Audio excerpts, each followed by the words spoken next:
Bonsoir, on est aujourd'hui le mardi 18 septembre et ceci est la vidéo numéro 27. Alors ce dont j'ai envie de vous parler aujourd'hui c'est le secret espoir. Qu'est-ce que j'appelle le secret d'espoir? C'est cette croyance affreusement toxique que les choses vont changer, mais que moi j'y participe pas du tout. Donc éventuellement, à la fin, les choses finiront par changer. C'est cette croyance que si je continue à faire les mêmes choses, finalement quelque chose va bien finir par changer. Donc bien sûr c'est plus insidieux que ça, souvent on va reporter la responsabilité sur les autres ou sur la situation. Par exemple c'est la phrase « Ah ça peut plus durer, il faut que les choses changent » sans que je lance moi-même quoi que ce soit de différent. Ça peut être Ah mais de toutes les façons cette personne-là elle veut pas changer. Et du coup de reporter la responsabilité de la situation vers l'autre ou vers la situation, mais pas vers soi.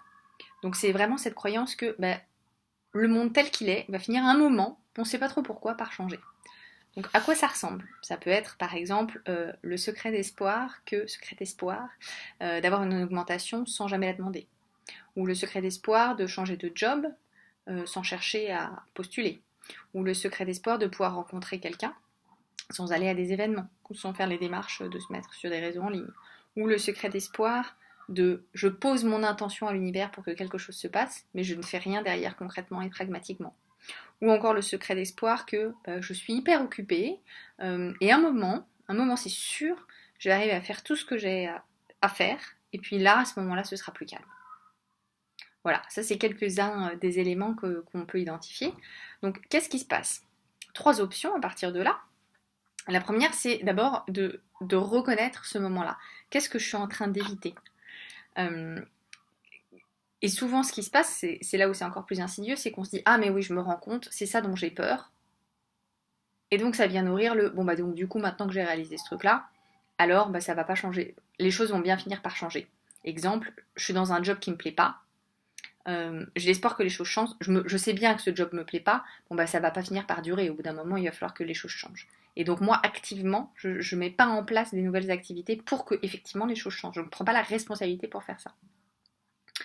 Donc, une fois qu'on a pris cette conscience-là, 3 options. La première, du coup, c'est de se raccrocher à cette prise de conscience-là. Mais du coup, c'est rassurant, on sait ce qui se passe. Moi, j'ai un job qui me plaît pas, voilà, je me rends compte pourquoi je suis pas bien dans mon job, pourquoi c'est dur en ce moment, etc. Ça, c'est la bonne nouvelle. La moins bonne nouvelle, c'est que dans ces cas-là, rien ne change et on ne prend pas la responsabilité de ce qui va changer ou pas. L'option 2, c'est la vie, l'univers nous rappelle que, en fait, il faudrait que les choses changent. Ça peut être, souvent, c'est le décès d'un proche, quelque chose de très fort qui nous arrive. Et là, on se rend compte, on se dit « Ah non, c'est pas possible, ça peut plus durer, la vie est trop courte, il faut que je change. » Donc c'est l'univers qui l'apporte pour nous, finalement. Et ensuite, la dernière option, c'est d'accepter cette prise de conscience-là et de la voir telle qu'elle est, comme toxique, et très dangereuse, parce qu'elle nous empêche de prendre la responsabilité de nos actions. Et donc, de se rendre compte, effectivement, ça m'empêche, cette croyance-là, ça m'empêche de faire quoi que ce soit et de le faire. Plutôt que de commencer à réfléchir à qu'est-ce que je pourrais faire, etc. Là, on continue à être alimenté exactement le même scénario. Donc, comment est-ce que je vais directement dans l'action? Donc, petite question pour vous pour terminer cette vidéo. Qu'est-ce que vous évitez? Et plutôt que de les lister, faites-le. À demain.